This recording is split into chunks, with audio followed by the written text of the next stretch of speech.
Les grands entretiens de Storia Voce.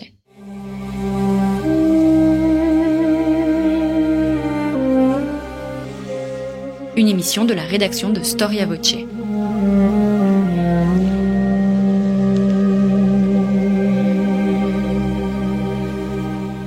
On retrouve Christophe Dickès. Chers amis, bonjour, bienvenue pour cette nouvelle émission. Je vous rappelle que Storia Voce est une radio associative. Elle ne vit que grâce au soutien de ses auditeurs. Si vous pouvez nous soutenir, rendez-vous dans notre rubrique « Soutenez Storia Voce » depuis la page d'accueil de notre site internet storiavoce.com. Grâce à votre générosité, plus de 350 émissions, oui, 350 émissions sont disponibles sur notre site. Il y en a pour toutes les périodes, pour tous les sujets, histoire politique, histoire sociale, histoire des symboles. Chaque émission est bien évidemment classée, attachée à une ou plusieurs thématiques, événements ou personnages de notre histoire. N'hésitez donc pas à vous rendre sur notre site storiavoce.com. Alors, pour celui qui ouvre les évangiles, il est un personnage qui n'est guère apprécié dans le récit. Il est impopulaire et mal vu. Il est considéré comme un agent du pouvoir romain dans la Palestine du 1er siècle. Il s'agit, vous l'aurez peut-être reconnu, du publicain, c'est-à-dire du collecteur d'impôts. Dans les récits évangéliques, il s'agit d'employés subalternes, à l'exception de Zachée, qui est présenté par saint Luc comme le chef des collecteurs d'impôts, mais aussi comme un homme riche. Au même titre qu'il existe une armée romaine, nous pouvons dire qu'il existe aussi à l'époque impériale une autre arme, l'arme fiscale. Comment Rome l'a-t-elle utilisée dans ses conquêtes? Quel a été d'ailleurs le coût de cette conquête? Peut-on aussi au fond considérer que les Romains n'ont fait que mener une opération de pillage à grande échelle? Bref, quelle était la fiscalité romaine, mais surtout quel rôle politique cette fiscalité va-t-elle jouer? C'est ce que nous allons voir aujourd'hui avec Jérôme France. Jérôme France, bonjour. Bonjour. Merci d'avoir répondu à notre invitation. Vous êtes professeur d'histoire romaine à l'université Bordeaux-Montaigne. Vous avez écrit plusieurs ouvrages et vous venez surtout de publier aux Belles Lettres, les Belles Lettres qui sont partenaires donc de notre radio Storia Voce, Tribut, une histoire fiscale de la conquête romaine. Alors vous nous faites une confidence au début de cet ouvrage. Vous dites que c'est un livre qui a été assez difficile à rédiger. Pourquoi cela ? Parce que je pense que, en fait, dans mon cas personnel, plus on écrit de l'histoire et plus c'est difficile. Ce que je veux dire par là, c'est que quand j'étais un jeune historien, en fait, j'avais tendance à reproduire l'écriture de mes maîtres. Mon maître était Claude Nicollet, et donc j'essayais d'écrire comme Claude Nicollet. Et puis, en vieillissant, et on éprouve le besoin finalement d'avoir un style et d'écrire l'histoire à sa façon. Et c'est là que les choses deviennent difficiles. Qui plus est, comme je le dis aussi, je voulais écrire un livre qui s'adresse à un cercle plus large que celui des spécialistes de la fiscalité ou de l'histoire romaine. Et vous y arrivez très bien. Et je vous remercie parce que c'est c'est là que les choses aussi deviennent doublement difficiles. Parce que effectivement, lorsqu'on veut s'adresser à des non spécialistes, eh bien il faut trouver le registre. Et donc voilà, oui, c'est ce qui fait que ce livre a été vraiment difficile à écrire. Alors étrangement, il n'existe aucune synthèse sur la fiscalité romaine, tant en France qu'à l'étranger. Oui, il n'y a pas d'ouvrage général sur l'histoire de la fiscalité romaine. Alors, il y a des passages dans un certain nombre de grands manuels connus, à commencer par bien sûr le manuel de Mommsen, le droit public romain, ou pour rester aussi dans ces grands anciens de la science allemande, le manuel de Marquardt sur l'histoire administrative financière de l'Empire romain. Mais ce sont des chapitres et il n'y a pas effectivement ce qu'on peut appeler une histoire de la fiscalité romaine, ni ce que j'ai essayé de faire, c'est-à-dire une histoire fiscale.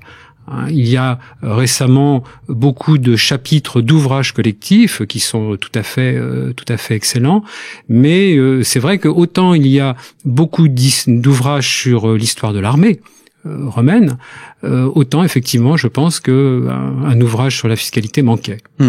Alors, la fiscalité en soi, bon, c'est un peu un sujet aride, un sujet peu motivant, parce que d'abord c'est un sujet économique, donc l'économie c'est jamais une chose facile, et on a une vision négative de la fiscalité. Or, vous écrivez qu'il peut y avoir au moins un aspect positif, c'est que la fiscalité peut exprimer une dynamique, la dynamique des sociétés.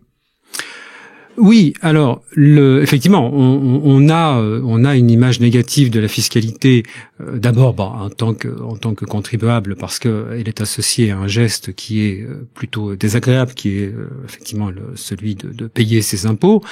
Et c'est vrai aussi que la fiscalité fait partie de ces domaines.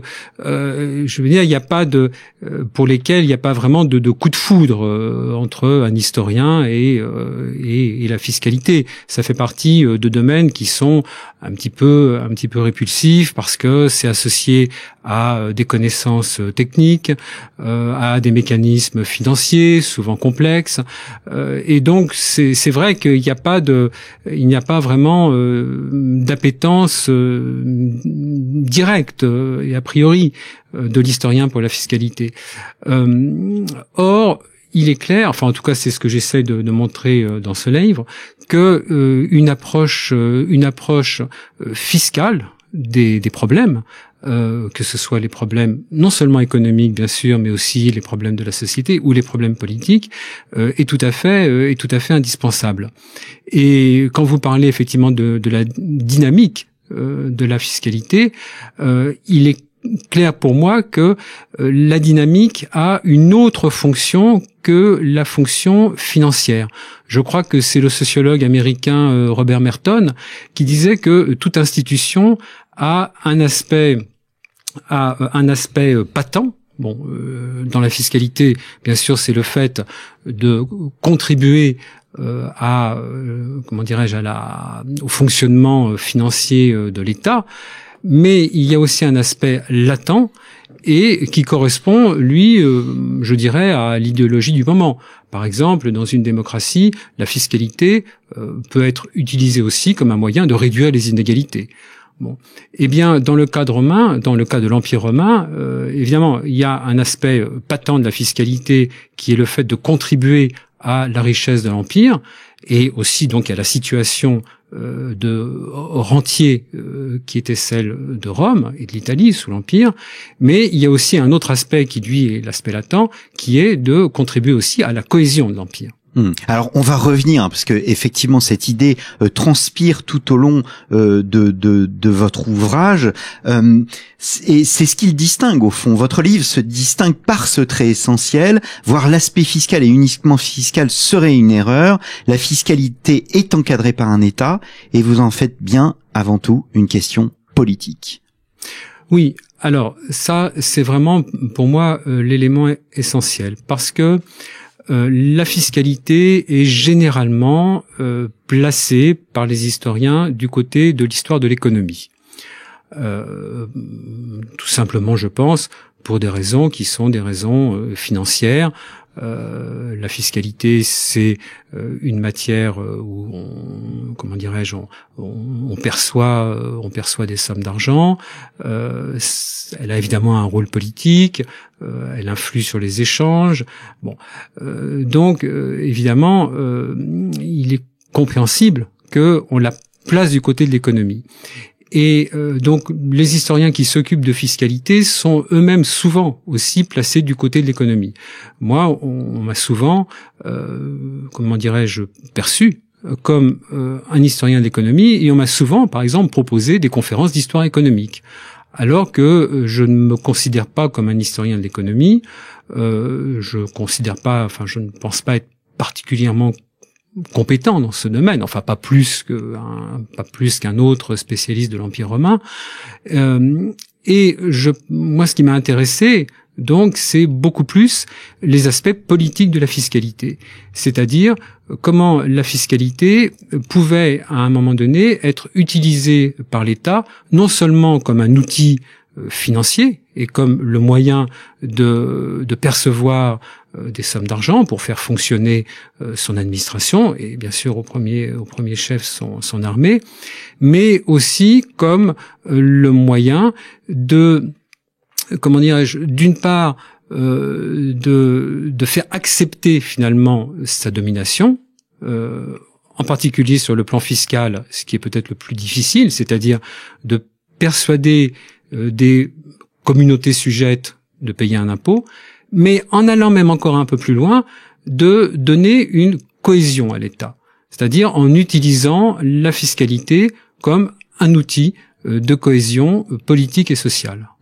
Quand vous dites la fiscalité est un facteur d'autorité, c'est un facteur de contrôle, mais aussi d'intégration, je vous cite, un acte qui se place au cœur du face-à-face du pouvoir et des sujets. Oui. Je me rappelle de cette citation, en effet. Vous parlez plus loin, et je crois que ce n'est pas de vous, de mémoire, vous parlez de violence tranquille des empires. Oui, c'est une citation que j'emprunte à un historien anglais qui a écrit un livre tout à fait remarquable. Je suis en train de chercher son nom et qui évidemment ce n'est pas grave, ça nous reviendra. Oui, ça me reviendra. Voilà. Donc un ouvrage dont je partage pas tous les points de vue, mais enfin qui est un ouvrage tout à fait remarquable, et il a cette formule tout à fait effectivement tout à fait excellente. La fiscalité, c'est vraiment la violence tranquille des empires. Ce que je considère effectivement comme, parce que la fiscalité, ça fait partie d'un des premiers visages que la puissance impériale offre aux communautés. Bien sûr, lorsque le pouvoir romain s'installe quelque part, lorsqu'il crée une province, lorsqu'il installe un gouverneur, il installe par là même des outils judiciaires, puisque à ce moment-là, le gouverneur devient en quelque sorte le premier juge de la province, mais il installe aussi des outils militaires et des outils fiscaux. Et donc la fiscalité fait partie des premiers visages offerts par la puissance romaine. Donc, en ce sens, on peut bien dire effectivement que c'est un outil de l'impérialisme et que effectivement ça représente la violence tranquille des empires qui vient s'installer. Voilà. Mais moi, ce que j'ai essayé de mettre en évidence, même si, bien sûr, cette réalité-là existe, évidemment, il ne s'agit pas pour moi d'avoir une vision, complètement optimiste de ce qu'a pu être l'Empire romain. Je vois pas les choses en rose. Tous les gens qui ont travaillé sur l'Empire romain savent que voilà, on peut voir les choses d'une façon, on peut voir les choses peintes en rose. C'est la paix romaine. Et puis bien sûr il y a une vision beaucoup plus sombre de la puissance romaine. Donc moi j'essaye de me placer un peu entre ces deux visions, la vision sombre, le côté ce que certains historiens ont appelé le côté moche. L'Empire romain, ça existe évidemment, mais il y a aussi un autre côté qui est le côté intégratif, c'est-à-dire le fait que Rome se préoccupe de fonder un empire. Dans cet empire, elle apporte un certain nombre de choses aux communautés sujettes et par la fiscalité, eh bien, elle protège ces communautés, mais en même temps, elle s'efforce de les intégrer en un tout, en un tout politique. C'est pour cette raison que vous dites que, au fond, votre livre, alors bien évidemment, vous expliquez comment se passent les choses, mais au-delà du comment, c'est plus le pourquoi qui est important. C'est le pourquoi, c'est-à-dire ce que j'ai voulu dire, enfin ce que je veux dire par là, et ce qui m'intéresse, c'est que moi j'ai beaucoup travaillé sur le comment, c'est-à-dire comment le système romain se met en place, comment il fonctionne, quelles sont les relations entre Rome et les communautés, quels sont les instruments administratifs, militaires, politiques de la domination romaine. Cette idée donc du fonctionnement de l'empire. Et je me rappelle que à une époque, Jean Andreau, qui est un historien de l'économie bien connu et qui est aussi un de mes maîtres, j'en parlais avec lui, il m'avait dit oui, mais enfin le fonctionnement, bon c'est bien, mais enfin c'est pas une fin en soi de savoir comment ça marche. Et ça m'avait donné à réfléchir. Et c'est pour ça que là, j'ai essayé de travailler finalement sur la finalité aussi de la domination romaine, c'est-à-dire de se demander finalement, lorsque cet empire se construit, et il est bien construit comme tel. Hein, les Romains n'ont pas construit un empire sans le savoir. Enfin, je veux dire, même s'il y a les thèses bien connues, de la comment dirais-je des caractère empirique de la construction de l'Empire romain. Donc lorsque cet empire est construit, il est quand même construit avec une fin, une finalité. Voilà. Donc c'est sur ce point que j'ai aussi voulu réfléchir avec ce livre. Un point peut-être sur les limites chronologiques de votre travail, donc Tribu, une histoire fiscale de la conquête romaine. Alors là, c'est une question, comment dirais-je, à laquelle je suis content de répondre. Parce que je commençais mon introduction avec les évangiles. Or, les évangiles ont été écrits à la fin du 1er siècle. Là, on est hors cadre. Enfin, je suis hors cadre. Oui. Alors, mais ça peut se comprendre parce que, en fin de compte, quand moi, vous savez, dans l'université française, on est relativement compartimenté, et quand on fait de l'histoire romaine, en général, on est un historien de République ou un historien de l'Empire. Moi, j'étais plutôt un historien de l'Empire parce que j'ai fait ma thèse sur une période, sur la douane romaine des Gaules, le 40e des Gaules. Donc j'étais perçu comme un spécialiste de l'Empire. Et je voulais faire un livre sur la fiscalité de l'Empire romain, donc disons du Haut Empire romain, enfin jusqu'à Caracalla ou jusqu'à Dioclétien. Et puis j'étais parti pour ça. Et puis je me suis dit il faut quand même que je fasse un bilan de ce qui se passe sous la République, parce que finalement l'Empire, la fiscalité sous l'Empire, elle procède de ce qui se passe sous la République.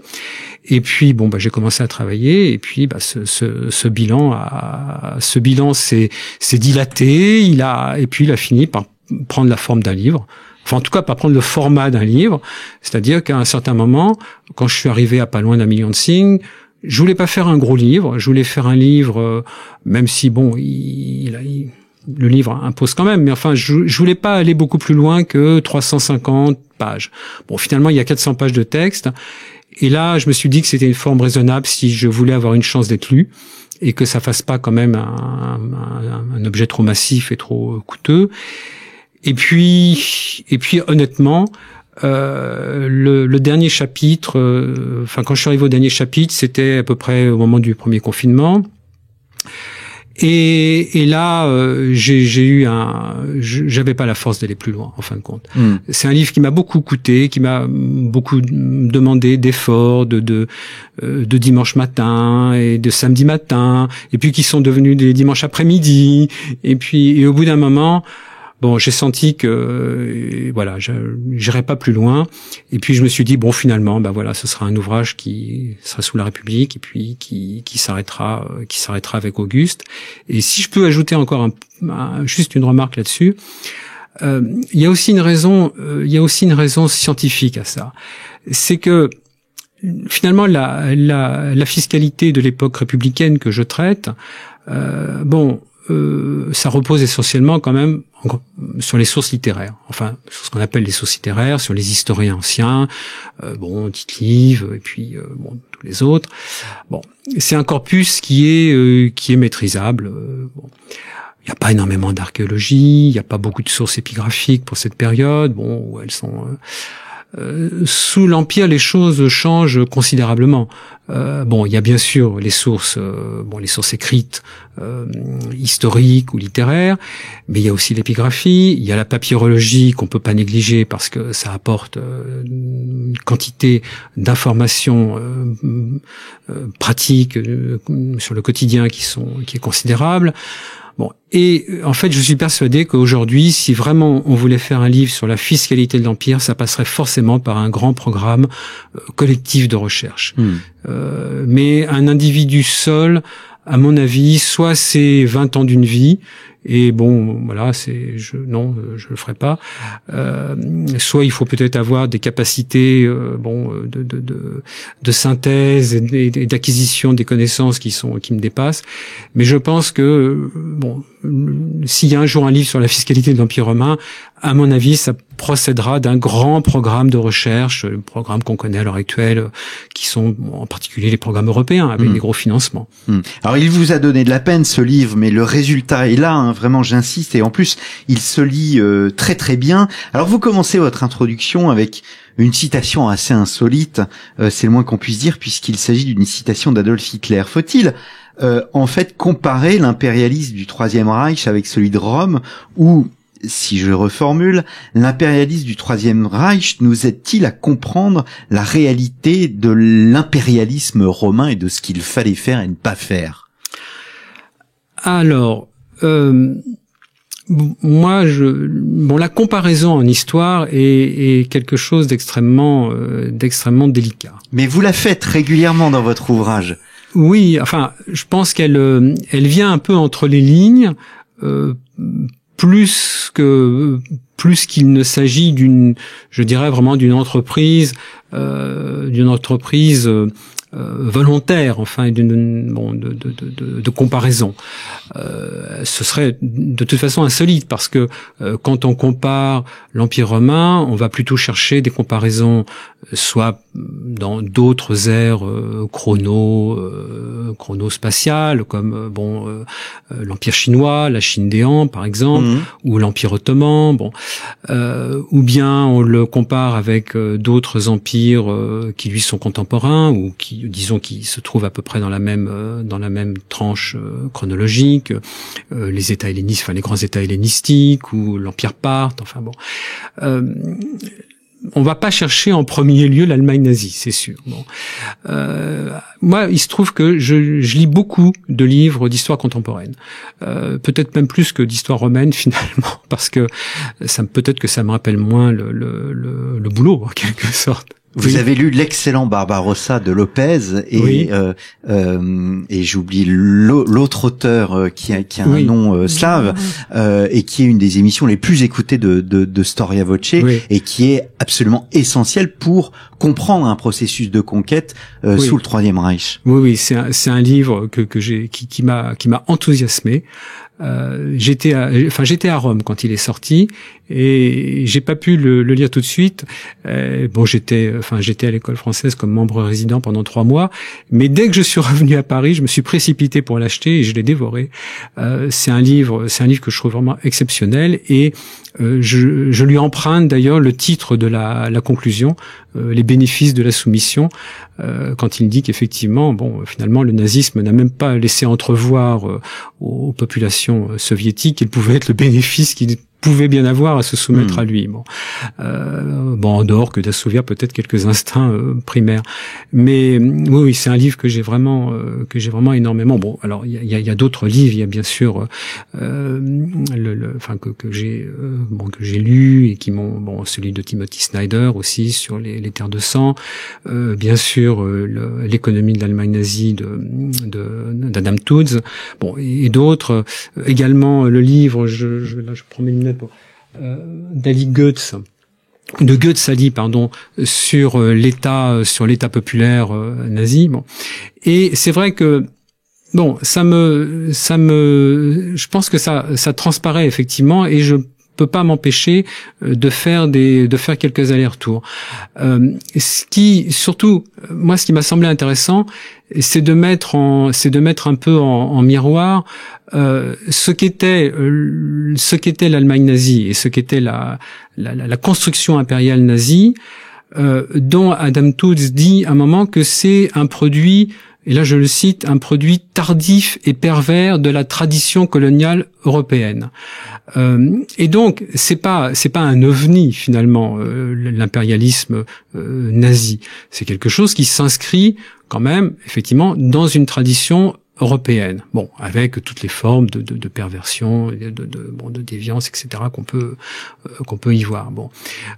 Il s'inscrit dans et donc je me suis dit que c'était effectivement intéressant de mettre en rapport ce qui peut être conçu comme une matrice de cette tradition, qui est l'empire, l'impérialisme, ou comme on dit maintenant l'impérialité romaine, avec ce produit tardif et pervers qui est l'empire nazi. Alors, il n'y a pas de rapport. D'un côté, il y a un empire qui a duré pas loin d'un millénaire, l'autre, une douzaine d'années. Il n'y a pas de mais en mettant aussi en rapport, finalement, le souci qu'avaient les Romains, quand même, de construire un empire qui repose sur autre chose que la violence, dont la violence n'était pas exclue. Comme je le dis à un moment, dans l'Empire romain, le Brexit n'était pas une option. Si on voulait s'opposer à l'Empire, ou si on voulait en sortir, on risquait fort de voir débarquer une armée romaine. Et les choses se passaient pas bien. Donc la violence existe bien. Mais il n'y a pas que ça. Et d'un autre côté, l'Empire nazi, ou du moins la tentative de construction impériale nazie, qui elle n'apporte rien, et finalement n'est conçu que dans le but de de donner au peuple allemand et un espace, mais aussi un niveau de vie, des biens de consommation, etc., aux dépens de l'ensemble des régions conquises. En fait, Rome considérait les peuples quand les nazis finalement considéraient les terres uniquement. Oui. C'est frappant que Rome a toujours considéré les communautés politiques plus que les territoires. Il y a une chose qui est frappante qui étonne souvent les étudiants, c'est par exemple lorsque Rome s'adresse à une communauté, elle ne dira jamais, par exemple, Athènes. Toujours les Athéniens. Dans la plus petite cité de l'Empire, que ce soit en Afrique ou en Gaule, etc., la moindre cité de l'Empire se qualifiait de république. C'était la république, par exemple, des Riédons. Les Riédons, c'était les habitants de la région de Rennes, aujourd'hui, en Bretagne. Ou la république des gens de Douga, en Afrique. Mais c'est toujours la communauté qui est l'interlocutrice de Rome, et ça n'est pas l'aspect territorial qui s'impose en premier. Alors j'en viens, mieux vaut tard que jamais, à la fiscalité, à la pure fiscalité. Il y a d'abord une chose que l'on oublie, c'est que Rome, au début, n'est pas l'Italie. Tout commence à Rome, et l'Italie, vous le soulignez très bien dans votre ouvrage, sera une forme de laboratoire. Est-ce qu'il existe un modèle de fiscalité romaine ? Le modèle de la fiscalité romaine, c'est fondamentalement le modèle civique. C'est-à-dire que c'est d'abord celui d'une cité qui vit de ses revenus, donc de ses revenus domaniaux, de ses revenus douaniers, des taxes qu'elle perçoit sur les marchés, et puis lorsque le besoin s'en fait sentir, qui perçoit une ou des contributions, en particulier lorsqu'il faut faire la guerre. Puisqu'évidemment, la guerre est une dépense, inattendue, ou en tout cas peut-être imprévue. Il faut la financer, et à ce moment-là, donc, on se tourne vers les citoyens et on perçoit une contribution, qu'on dirait aujourd'hui directe. Donc, ce modèle... C'est le tribut. C'est le tribut. C'est le tribut. C'est le sens du mot tributum. C'est le sens du mot tributum. Le tribut, c'est le tribut des citoyens romains, c'est-à-dire, à l'origine, c'est vraiment une contribution civique qui est perçue sur les citoyens en fonction de leur niveau de fortune. Tout cela étant enregistré dans le recensement, dans ce qu'on appelle le cens, le census. Tout ça, c'est des choses qui ont été très bien étudiées par Claude Nicollet. Et donc, c'est sur cette base qu'on assoit le census, sachant qu'il y a donc une partie de la population, une large partie de la population, celle qui n'est pas assez riche, qui ne contribue pas, mais qui n'est pas non plus d'ailleurs mobilisée. Donc ça, c'est vraiment la conception originelle de la fiscalité romaine. Des revenus, une contribution directe civique, et puis également ce qu'on appelle dans le monde grec des liturgies, c'est-à-dire des contributions volontaires, mais qui à Rome ne sont pas très fréquentes. Autant dans les cités grecques, en particulier à Athènes, il y a les riches citoyens contribuent volontairement, je dirais assez volontiers, par ce qu'on appelle les liturgies. À Rome, c'est pas très fréquent. Est-ce qu'il faut, comme Paul Venn, mettre ça sur le compte d'une forme de radinerie des élites romaines, peut-être. Bon, mais c'est pas l'outil prioritaire. L'outil prioritaire, c'est vraiment le tribut. Pour financer la guerre, d'abord, au niveau de la cité. Ensuite, effectivement, quand Rome commence à, construire un système hégémonique, disons un empire. D'abord sur ses proches voisins, dans le Latium, et puis dans l'ensemble de la péninsule italienne, eh bien là, les choses prennent une autre tournure et le modèle prend d'autres formes. Est-ce que il y avait des variations d'une région à une autre, d'une région conquise à une autre région dans l'imposition? Est-ce qu'il y avait des exceptions à l'imposition? Oui. Alors, il y avait des variations. Et pourquoi, au fond? Alors, il y avait des variations parce que toutes les régions qui ont été soumises ou qui sont, je dirais plutôt, qui sont entrées dans la domination romaine, parce que Rome a conquis des régions, elle a soumis des communautés, mais il y a aussi des communautés qui sont rentrées de leur plein gré dans la domination de Rome. Bon. Donc toutes ces communautés n'étaient pas identiques, n'avaient pas le même passé, n'avaient pas les mêmes institutions, n'avaient pas les mêmes structures administratives et n'avaient évidemment pas non plus le même système fiscal. Donc dans certains cas, Rome a repris à son compte des institutions fiscales préexistantes. C'est par exemple ce qui se passe en Sicile, même si ensuite elle a pu les modifier. Et dans d'autres cas, lorsque ces institutions fiscales n'existaient pas ou qu'elles ne lui convenaient pas, eh bien, elle les a créées. Donc c'est ce qui fait qu'effectivement, on a bien des différences. On le voit bien, par exemple, dès le départ entre la Sicile ou la Sardaigne, où on a un système fiscal qui est fondé sur ce qui existait à l'époque antérieure et qui est un système qui est fondé sur ce qu'on appelle la dîme, c'est-à-dire la perception d'une part de la récolte, d'un dixième de la récolte. Et puis, par exemple, l'Espagne, où là, Rome a eu vraiment une conquête militaire beaucoup plus difficile, beaucoup plus longue, et a mis en place donc des systèmes de contribution sur les communautés espagnoles. Que sait-on de l'administration fiscale? Il y a un collecteur d'impôts bien connu dans l'histoire, c'est Lévi ou Saint Matthieu, le publicain. Vous citez, vous, le texte dans lequel le publicain est cité pour la première fois dans l'histoire. Quel est le rôle des magistrats aussi dans cette administration fiscale?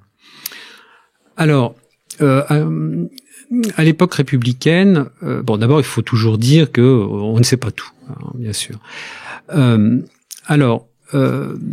l'époque républicaine, si on s'en tient par exemple au tribut, le tribut était perçu par des personnages qu'on appelait les tribuns du trésor, sur lesquels on n'a pas énormément d'informations. Par exemple, on ne sait même pas si ils avançaient de leur poche la somme correspondante au montant du tribut, et ensuite se faisait rembourser en quelque sorte, par les contribuables. Ce qui est tout à fait possible. Donc on ne le sait pas. Les magistrats n'intervenaient pas comme percepteurs, mais bien plutôt comme ordonnateurs.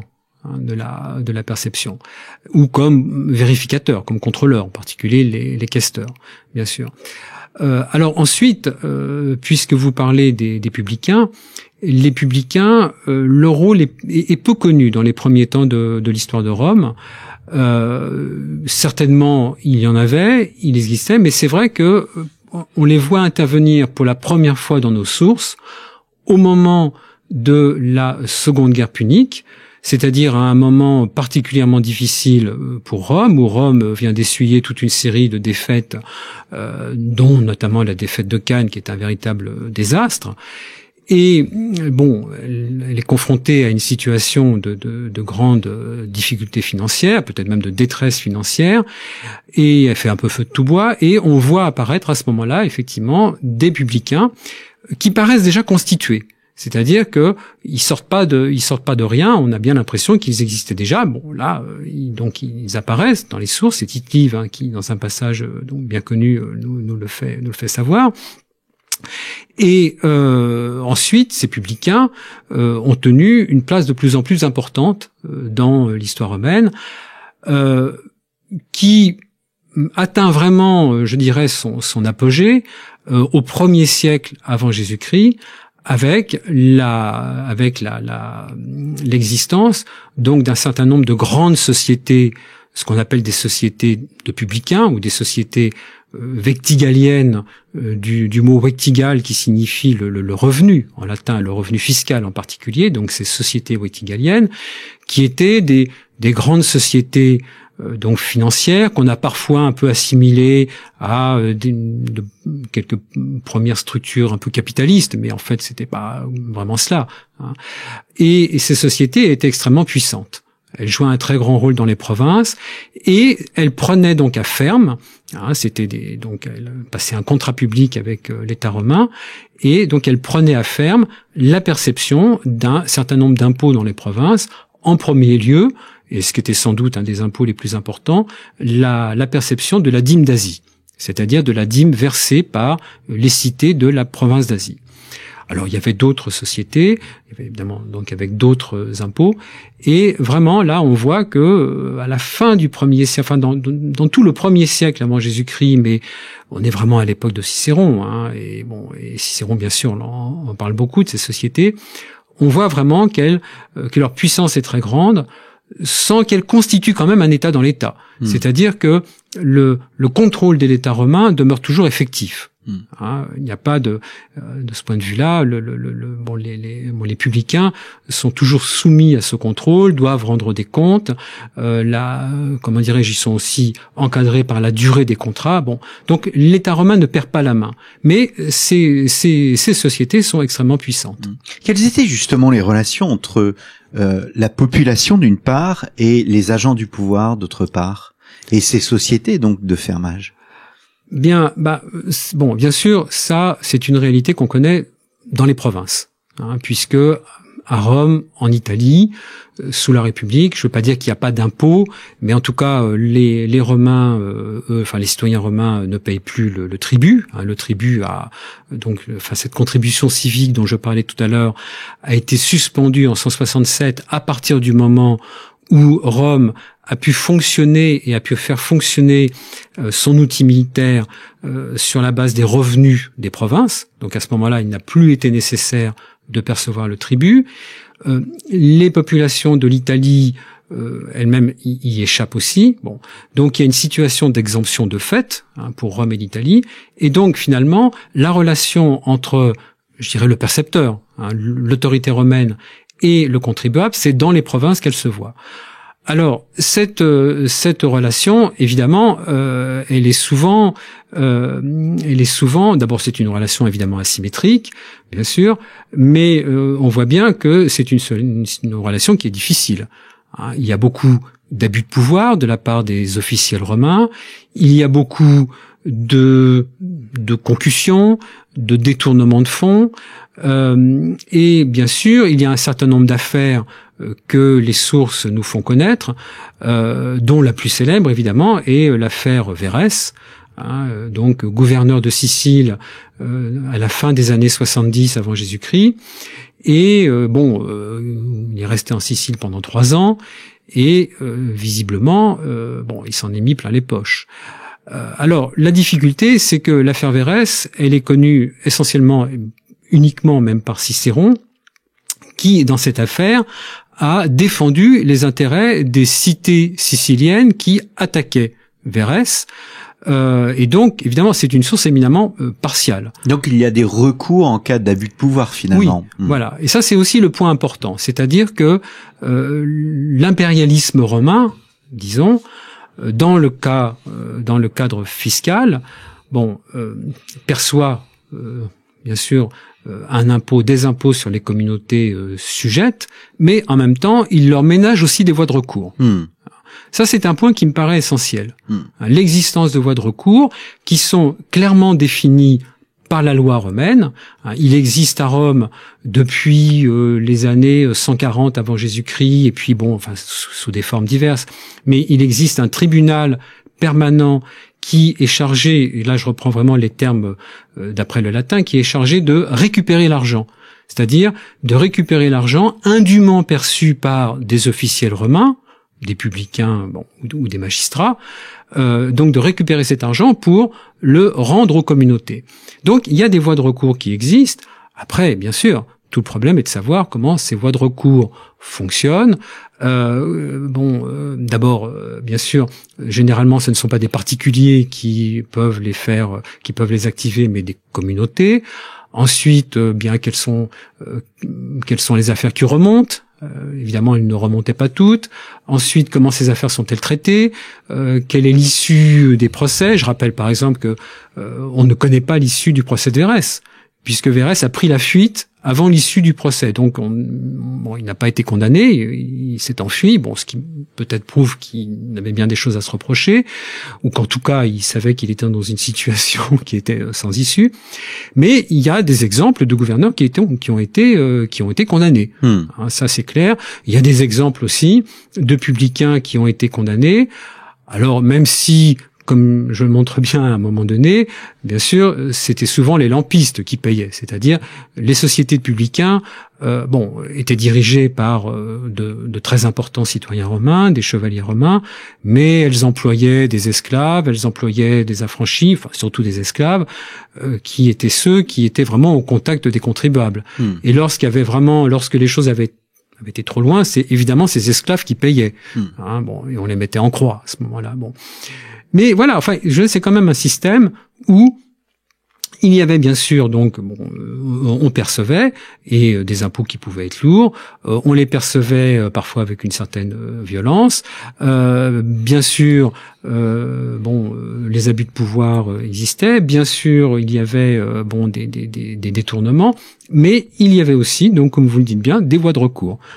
Et ça, c'est quelque chose qui me semble être une signature quand même assez significative de ce qu'était cet empire. Je retiens qu'on peut mettre en croix le collecteur d'impôts, en tous les cas celui qui fait des abus. À quoi servaient les impôts, Jérôme France? Est-ce que ces impôts au fond restaient pour payer, entretenir les routes des différentes provinces, ou au contraire tout allait à Rome et la plus grande et la majeure partie des impôts allait à Rome pour entretenir, entre autres et en grande partie, l'armée? Vous avez un peu répondu à la question, c'est-à-dire que en premier lieu, l'impôt sert à financer la guerre. Donc finalement, Rome finance la conquête par l'impôt. Et donc c'est bien la première destination. Encore une fois, pour ce qu'on peut en savoir, parce que on ne dispose pas évidemment de la comptabilité publique romaine, ou par d'infimes fragments. Mais il est évident qu'en premier lieu, donc l'impôt servait à financer la guerre. L'impôt servait aussi à financer le train de vie du peuple romain. C'est-à-dire, par exemple, comme je viens de le dire, depuis 167 avant Jésus-Christ, les Romains n'ont plus à payer le tribut, le tributum, c'est-à-dire ce qui était leur impôt civique. Puisque la guerre est financée par les revenus des provinces, les citoyens romains eux-mêmes sont donc dispensés de cet impôt qui est non pas supprimé mais suspendu. Bon. Mais le train de vie du peuple romain, ça n'est pas que ça. Le train de vie du peuple romain, c'est aussi d'avoir une ville qui soit à la mesure de sa majesté. Hein. Donc voilà, on construit des monuments publics.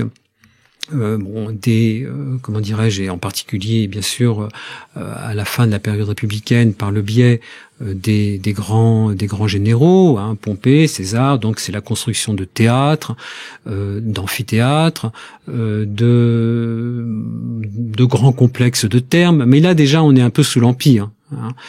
Donc c'est ça quand même qui est, comment dirais-je, qui sont les destinations fiscales privilégiées de l'impôt. Ensuite, bien sûr, il y a aussi quelques retombées pour les provinces elles-mêmes qu'on perçoit assez peu à l'époque républicaine, plus sous l'Empire, et qui passe par le biais notamment de ce qu'on appelle l'évergétisme impérial, c'est-à-dire lorsque l'empereur se fait le bienfaiteur de telle ou telle communauté en finançant un monument, ou bien la réfection d'une route, ou bien des choses de ce genre. Alors, il y a bien d'autres sujets que je voudrais voir. Malheureusement, le temps nous fait défaut. Vous séparez notamment votre ouvrage alors il y a 4 parties, mais il y a un chapitre que vous appelez Coda, dans lequel vous apportez une réflexion sur la cause de l'impérialisme romain. Je renvoie nos auditeurs à votre ouvrage. Je souhaiterais terminer avec une citation donc de vous. La contrainte fiscale n'allait pas sans la recherche d'un consentement qui pouvait lui-même faire appel à une forme de cohésion. Est-ce que cette cohésion dont vous parlez, au fond, c'est la romanité? Oui, si on entend romanité par romanité le sentiment d'appartenance à une communauté et à une civilisation. Ce qui me semble important ici, c'est que c'est justement à travers l'évolution du mot tribu lui-même. C'est-à-dire que le mot tribu, comme nous l'avons dit, désignait à Rome au départ une contribution civique, c'est-à-dire la somme que payait un citoyen, et notamment les citoyens les plus riches. Bon.